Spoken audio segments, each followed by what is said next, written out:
So really, be thankful in all circumstances? Come on. God just dumped 7 feet of snow on my roof. How can I be thankful when I see the beams starting to break and crack and my family and I have to move out of the house because of the weight load of the snow?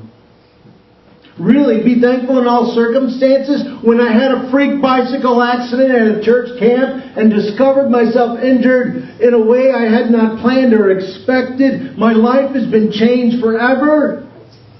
And I continue to live with the difficult fallout of that every day of my life. Really, be thankful in all circumstances. Really, when it just takes all I can do to get up on a morning because the depression in me sometimes feels greater than my own will to get out of bed. How can we give thanks in all circumstances? How are we supposed to do that? That's what I want to talk about today. I think to kind of get at this, I think we have to begin to recognize that the heart of gratitude is just like the gift of faith. It is something given to us. It's a gift. Now we develop it, we nurture it, but when it comes down to it, faith is a gift of the Holy Spirit working in your life and ours, growing it. We can't make it happen. It is God's desire and gift for us. And so a heart of thanks, rooted in a profound awareness of exactly the words we sang for the beauty of the earth and the goodness of God at all times, is also a gift. So that gift of gratitude, and especially that gift of faith, my friends, pray for it. Ask for it. It is, as Jesus said, a treasure of amazingly invaluable price. He says it's worth selling all you have to be claimed by it, because it will change you in a way that will transform you and the lives around you. Now, the second thing about giving thanks in all circumstances, really, is there is a difference in giving thanks in all circumstances and giving thanks for all circumstances. I mean, it's kind of permission giving, that we can give thanks even in the most difficult times, knowing that God is at work with us and for us. But that doesn't mean we have to give thanks to God for everything that happens to us. And it kind of relieves us of that delusional thinking we have sometimes that, hey, I believe in Jesus and I follow Christ, so I can wear rose-colored glasses and think life is hunky-dory all the time. I mean, we're relieved of that pressure. Because following Christ doesn't necessarily mean it's all going to be hunky-dory. And it's kind of a relief, It's kind of a relief to know that tough things, hard things, difficult things, even happen to good people. But God doesn't give up on us. And oftentimes God uses it to work through us. And which of us have not been through difficult times in our lives doesn't realize that in some way they've been the most shaping experience of our lives. They've helped us grow the most. They've helped us mature the most. They've helped us discover God in the most deepest, difficult places. We so often focus on the whole, don't we? And forget to look at the donut that God has given us. So as we think about how we give thanks in all circumstances, here's how I kind of want to jump into this, go a little deeper here, and ask you this question. What is it that we as human people fear the most? What do we fear the most? What do you think? What do we fear the most? Failure. Failure. The unknown. Others. What's that? Death. Yeah. Sickness. What else? I wonder if one of the things we fear the most, at the heart of our striving and our inability to be resilient as change, is we think or feel that we are not enough. That there's something lacking in us. That there is something missing in us.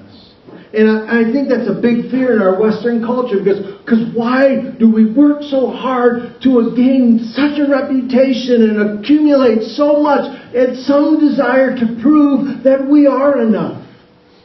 Or someone says, I'm going to beat you because since I've been a year old, somebody in my family has always told me, you will never amount to anything. So I'm living my life competing and beating you just to prove to you and those voices in my head that I am somebody. And we end up like a squirrel or a hamster or a mouse on a wheel, going faster and faster and faster and discovering we still are getting nowhere.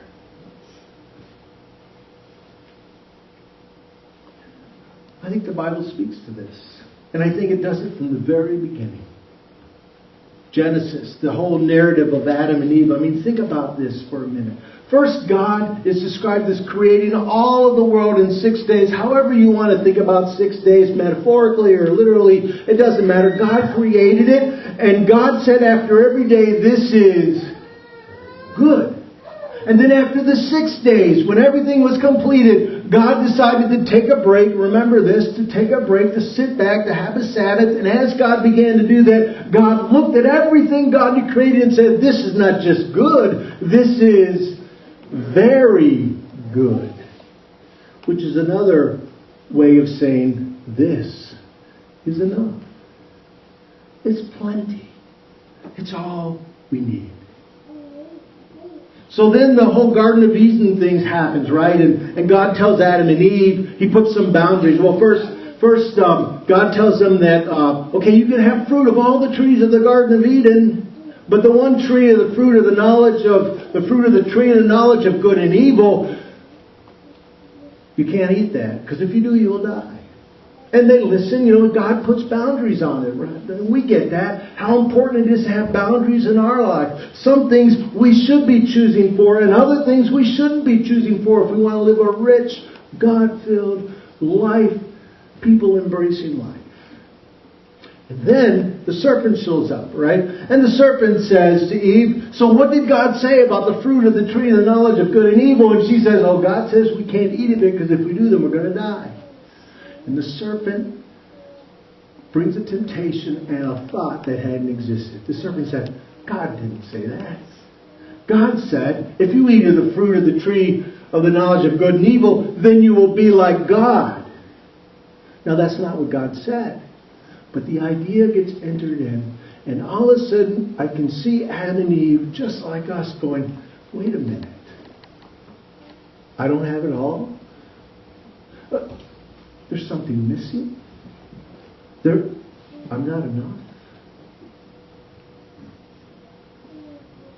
And you can see it begin to... It's like Madison Avenue's first ad through the serpent. If you buy this, if you eat this, if you wear this, then you will have enough. Because there's something in you that says, I'm not enough. Huh.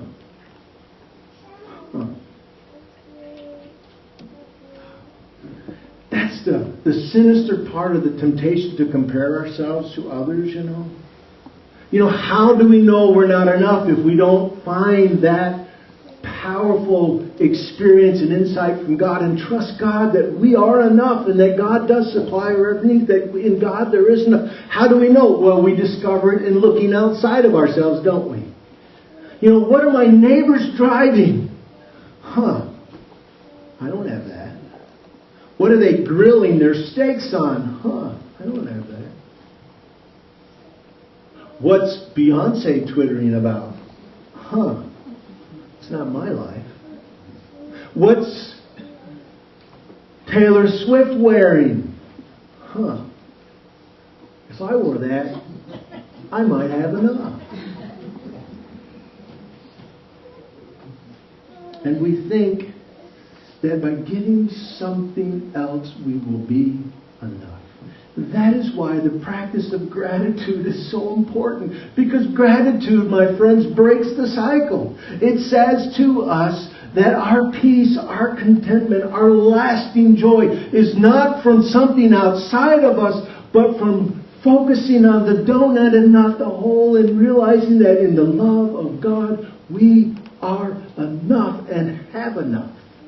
And you think about that. The text, John 3:16, says, God so loved the world, right, that He gave His only Son, that whoever believes in Him will not perish, but have eternal life. And how does it begin? It begins with this profound affirmation to you and me that God so loves the world. That means us. Us. That's how far God goes.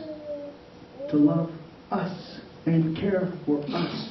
To make sure that we can live with God in forever. I think that's the power of a personal thank you, you know. When you write a thank you, that's why your mom and dads and your grandparents are, you write that note of thank you for that gift. Or you go up to someone and look in them in the eyes and say thank you. Because number one, when you say thankful, you begin to say, wait a minute, I'm the receiver of a gift. And it begins to stir your heart to realize that all of life in some way is a powerful gift, and we've been graced with it. But in looking someone in the eye or writing that out, you are saying to them, you are valuable. And you are enough. Because you share. You are enough. And the love tank in our hearts begin to get filled up, don't they? And I believe I am enough. And it flows out in generosity and grace and good feelings. But when that's denied us, what else happens? So, how do we practice gratitude? We practice it. We develop habits of gratitude. You know, Thanksgiving is coming, and you got folks coming over to your house, and most of them are going to be family. And guess what? It comes with family, those family dynamics, right? Some of them you love, some of them you just wish you could avoid. But they happen because we get hooked by family. And if you think just showing up on Thursday morning, you're going to go, I'm going to love and gratitude everybody there. And then you get hooked by your family, you're not ready. You need to practice gratitude to be ready for that. So how do we do that? Well, how about a gratitude journal? How about taking a spiral-bound notebook and going to your prayer place, or taking a few moments at the beginning of the day before the kids wake up and start writing the things down that you're grateful for. And be specific. Don't just say Jesus. That's important. But what about Jesus makes you grateful? Don't just say my mom and my dad, but what about them makes you grateful? And avoid doing it on Facebook. Not that there's anything wrong with that, because it's cool to see what people are grateful for. But what happens is when we do this on Facebook, or someone does it and we see it, there's always what they call image crafting that happens on Facebook. You know, you can't help it. I want people to see me this way. And we begin comparing again. Instead, go with God in a private place, even if it's the bathroom and that's all you can find that day. Pick out that thing and be grateful. And write it down. Now, sometimes we need physical rituals to do it with, so here's another idea for you. Maybe you need to think about doing a Thanksgiving chair.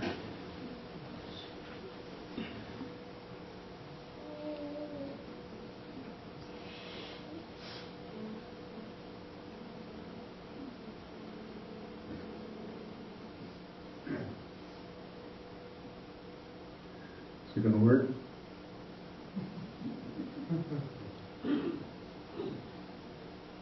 Is it ready? Let's try the Thanksgiving chair. Oh, there it is. I'm thankful for that. It's great.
a practice we can involve in our own homes now is place a chair, your Thanksgiving chair, to remind you to stop and be thankful and count the size of the donut in your life, not the hole in the donut.